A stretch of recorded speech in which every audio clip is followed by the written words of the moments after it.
Surprise, ladies and gentlemen, it is the Red Dawn and welcome back to the Alphas.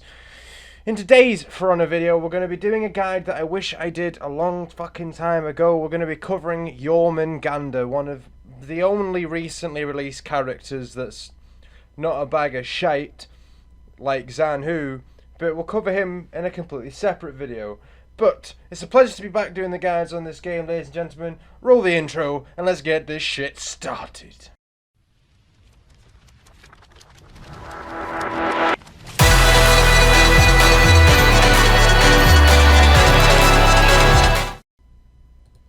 As we always do when it comes to doing the guides for these characters, we're going to look over the move set. I'll go through what's viable, what's not viable, what's extremely situational. Now, for those of you that do not like this section of the guides, there is a timestamp down in the description. Read it, find the section that you're wanting, watch it, leave a like, subscribe and all that Gucci stuff, because it saves me having to go through the comment section and saying it all the time. So you've now been told, so there'll be no bitching or moaning. Off with yous. So we'll go over the hero specifics before we go into the moves. So we've got Hammer Slam, which if you've not been sleeping under a rock for the last like 16 days or whatever, press RT near an unbalanced enemy to perform a Hammer Slam, which is basically the nah fuck you, and you smack them in the bollocks and they don't get up again, and you know everybody's happy. It also does a shitload of damage. So that, believe it or not, is his max punish. There's no special inputs. That's his max punish. Deal with it. He's got unbalancing moves, which means you can punch people when they're out of stamina and they go full on no ace, which is really good when you want to do your hammer slam. Easy, who can complain?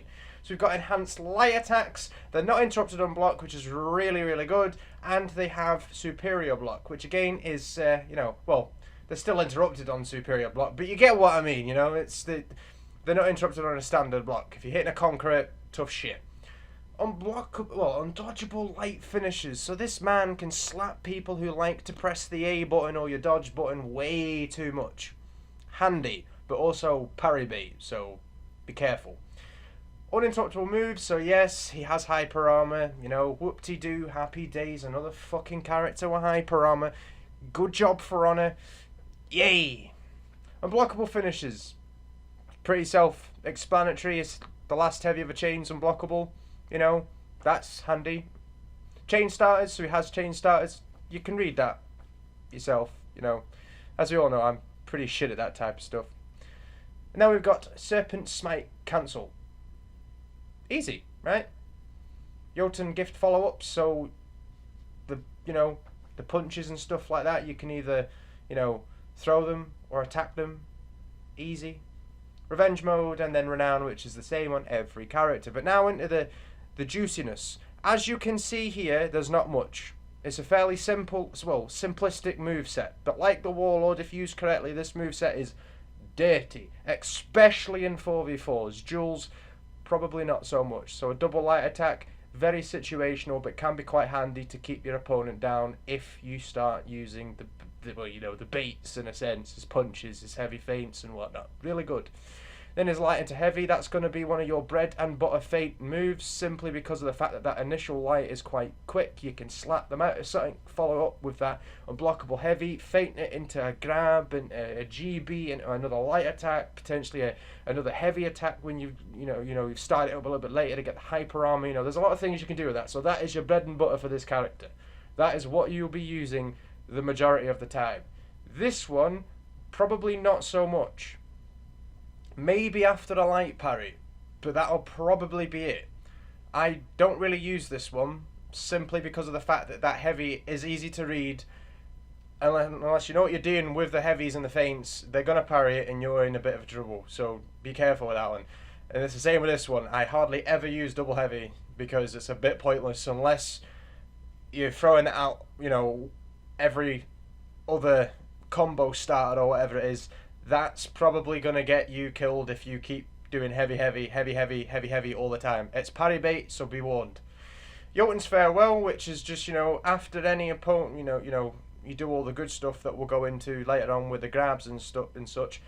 That's what that is, alright? So X after any opener except Jotun's Surge and Jotun's Grudge. So basically I can punch them with a light attack, press X and it'll punch them in the gut. You'll be like, haha, fuck you, smack, right in their gut, and they'll be crying, and then you can hit them with something else. It's really good. It's like, does a fair chunk of stamina damage, which is your main game with this character, stamina damage. So there you go, easy peasy. You don't necessarily have to worry about it, but it's very easy to dodge. So again, this is probably one of your more situational ones. If you can get them in a corner, this will kill them. Plain and simply said. Serpent Smite, which is your dodge forward heavy attack, that does have hyper armor. That is really fun to use, simply because it can be feinted into a GB, as said before, and you can actually feint it, well, hard feint it into something else. You can't soft feint it. Well, you can, but it's only soft feintable into a GB. So keep that in mind. GB soft feint only. Jotun Surge, which is your neutral grab. This is the one thing that's going to be getting your combos more or less either started or ended, because you can hard feint into this, it'll grab them, and then you can start a chain again, because this actually is a chain starter, and it does a shitload of stam damage. So again, easy peasy. So you can use this, hit them with a light attack, use Jotun Farewell, and then they'll potentially be out of stamina. It's just so fucking amazing when you do it, because they be crying and you can feel their tears. Zealot Stride, so that's just his running move. Use that when you please. It's more useful in 4s than it is in 1s, so keep that in mind. After a parry, he gets that, so it's kind of like Centurion. Well, it is like Centurions, apart from he gets a heavy, you now get a light with this character, and it deals more stam damage. So that's it. That's realistically it for the moveset. You know, fairly simplistic. Fairly to you. Moving on from that long ass conversation, we've got an in-depth breakdown of his moves and what they do. So of course he has light attacks in every direction. It's a 2 light chain followed up with that undodgeable light to finish off the chain. That can be done in any directions, so it's quite handy and it's quite quick, as you can see. But now keep in mind that the last light of that chain is heavily telegraphed. So if they're not stupid and they have the reactions of Jesus, they will parry that, and you'll be like, ah, shit, right? So do keep that in mind. That unblockable light is bread and butter used correctly. If you start spamming it, you're a spaff, and you deserve to get light parried. Going on from there, you've got the heavy attacks, which is again a 2 light chain attack, well, two heavy chain attack, which can be done in any direction, so that's quite handy. But as you saw there, ladies and gentlemen, this is the good shit, okay? That heavy will actually stumble them onto a wall, allowing you to follow up with another heavy attack, which looks like so. So it's quite fun, it's quite nice, easy, so do keep that in mind. Now, going on from here, we have a few other moves. We have the neutral grab that I was talking about, which is flick back on your analog stick, pressing your GB button, looks like so. And it can be followed up with either a heavy, which can be feinted, or a light attack, which is undodgeable. So if they're going to be dodging you all the time, go for the neutral. Even if you miss it, you can still follow up with that undodgeable light attack. So that's quite handy. Going on from there, you've got the punch, which is either after a heavy attack or a light attack. Fairly simple. It can't be followed up with anything, so that will actually end your chain or your combo, so do keep that in mind. We've got the dodge forward heavy, which, as you saw then, has the hyper armor, and it can also be soft feinted into a GB, which looks like so. It's fairly simplistic, easy peasy. Now if you press your heavy and your light attack button together, this is his zone attack. Again, it's quite quick, but again, it's not as quick as the others. So it can be parried and you can be punished for it. The decent thing about it though is if it lands, it can actually be used as a chain starter, which again is fairly decent, you know? No complaints, it's easy enough as it goes. Now, they're the main things you need to kind of worry about, you know? That's it. Now if you GB and press RB at the right time, you'll actually do a little kick and then you can throw them into a wall. Now, I don't have the timing for this down because I'm a little bit special, but there you go, that's what it is. It does a nice bit of stamina damage before you get him into a wall. You chuck him into a wall, you do your heavy attack, followed by a punch. Oh, look at that saucy stamina damage, I'm almost going to get them on their arse. Now let's get him out of stamina and show you the bread and butter of Jormungandr, the beauty. Now when they're on the floor, you simply press that button and it does a shitload of damage. 50 damage! Right? The beauty of the unblockable heavy attack as well, ladies and gents, is that when they're out of fucking stamina, right, it actually knocks them on their arse. Very simplistic, very easy to do, and it means you can follow up with a big smash, and get 80 damage. Right? So you can play around with that, you can feint it, you can GB them, and it's beautiful. But for the basics, that is more or less his entire kit and moveset. Let's go on to the juicy shit. The shit you're actually here for. The stuff that you actually want to see. How to put all this together and use it. Alright? So quick break. Now, as we've highlighted in the last two sections, Jormungandr's prowess, his beauty, comes from the feints and the punches. So, for example, you can easily just do this on repeat, drain their stamina, and hit them for the last one. Hit them again, and then they're near enough out of stamina, and you can play with them a little bit, because they'll be dodging about like crazy, and you just get them with the unblockables, or the undodgeables, sorry, over and over again, and keep the thing going over and over until they're out of stamina, and you land that final smack. As long as you land that final smack when you're out of stamina, as you saw, you'll get your stamina back, and go straight back into it, over and over again, playing with your opponent until they don't give a crap, and then it's quite easy. Easily said and done, alright? So, your main game with Jormungandr is to considerably take into account the fact that you're going to need to actually be blocking, to be dodging, to actually be doing the feints properly, otherwise you're realistically just light spamming, or abusing the fact that he has this move over and over again, which you will see that people do it over and over again considerably, and it is an absolute pain in the arse to deal with in fours, not so much duels, but that's another thing. So realistically, his combos are quite straightforward, easy to do. It just all revolves around the idea of feinting and just keeping the feints going over and over again. If you are playing this character in duels, this move here that I'm doing now on repeat is going to be the thing that you'll need to rely on if they're up close and personal. If they're not, play the distance game, throw your zones out, delay the top lights or the side lights. The delays will get your damage in, and it's quite simply easy enough done. Once you're back in, you can get the grabs going again, you can get the light punches going, and if they are dodging, simply light, take a break, GB, into a wall, heavy attack, punch again, go into grab, let the heavy fly, and get the big damage off. It's that simple. You need to be up close and personal with this character. I cannot stress that enough. And if you're quite aggressive with him, make sure that you're not following through with all the lights all the time, that you're breaking up your combinations, you're throwing out zones into delays. All that Gucci goodness will keep Jorm in the playing field. It'll keep you at the top of your game, and you need to keep that in mind. If you're just sitting here doing this, haha, so funny, man, he's not dodging, he's just going to get smacked all the time. They're going to dodge, they'll GB you, and then you're in the shit heap, and you're going to die. So you need to remember that. That is the only thing with this character. I don't need to go into combos. It's fairly basic and straightforward. Alright? So what we'll do is, we'll go into the parry section, we'll go over the punishes, we'll go into the game, and then we'll end the video. Okay, so parries, you do have options, simplistic options, and he does actually have a set parry move. So if you GB after and you get the light attack in, both of those are guaranteed. So it's simple GB after the parry and light attack. It will give them a considerable amount of stamina depletion, which means you can follow up with this and give them a ground pound. So it's quite easy. After that, you just have the generic light combinations, so you can go straight into your combos. So that's just a simple, either a light punch, or you can go for the parry again and go for the light heavy feint, like so.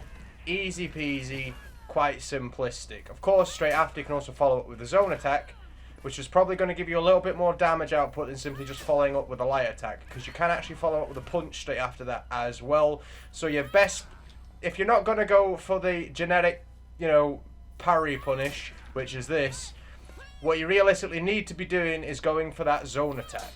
So you zone them into a heavy feint, grab, you can go for this again, get the double ground pound, easy peasy, we get the point.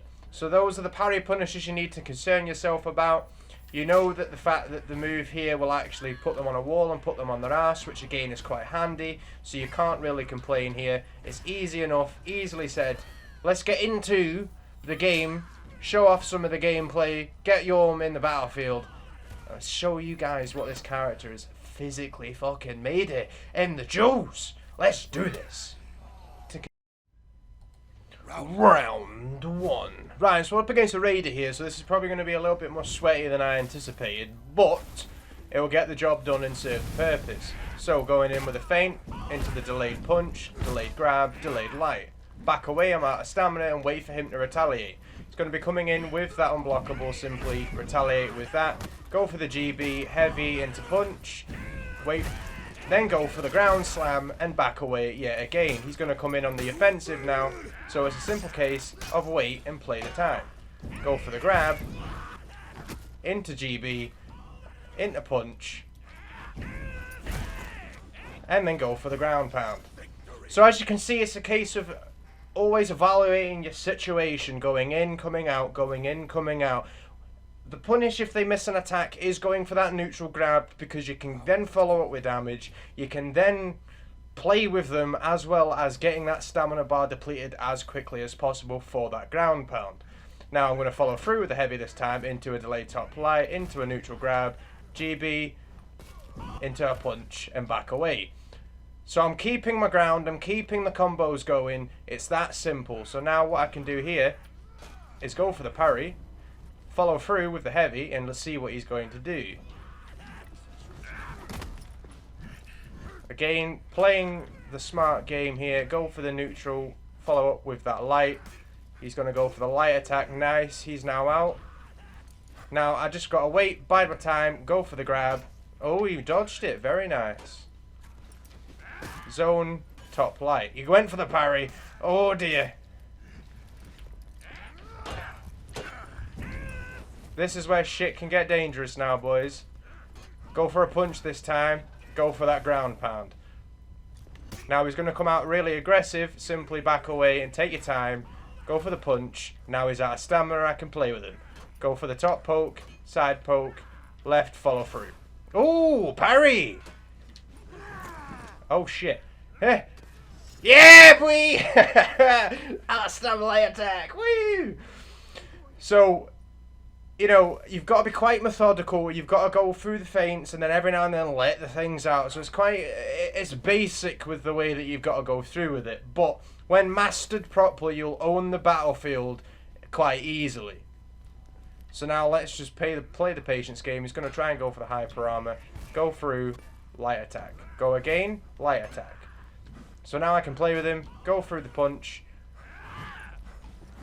So he's dodging now at that point. I know that I can get that guaranteed light attack off. Go for the parry. Follow through with the heavy. He dodges it. Very nice. Now he's dodging quite a bit here. So I could realistically play the patience game. Back away again. Go for the parry and get the hammer slam. So I'm always backing away when I'm finished. So you can see that I'm taking my time, going in for the easy shit. And I went there like an idiot. Zone attack into heavy, into GB. Very nicely done. So now I'm in the dangerous place. What can I do here? Simply just back away. Wait for your stamina to regenerate, because he knows that as soon as I come out here, I'll come out here swinging. Go for the parry. He's now out of stam. Follow through, and that is the game. I hope you enjoyed today's guide, ladies and gentlemen. A little bit of return to the schedule, to the gameplay. So yeah, I hope you've enjoyed it. Everything you'll need to know timestamp wise will be in the description of this video, so that's quite handy if you want to skip certain sections, so that you don't have a groan and moan at me later on in the comments section. It's sad. It makes me want to cry. But we have a Discord up and running, we have a Twitter page, those links will also be in the description. Click on them, get involved in the community. You may have the chance to enter competitions in the future, possible giveaways, as well as take part in some of the content that we are creating as the Alphas. But as always, ladies and gentlemen, it has been the Red Dawn, now known as Alpha Dawn. And I will see you guys in the next one. Peace.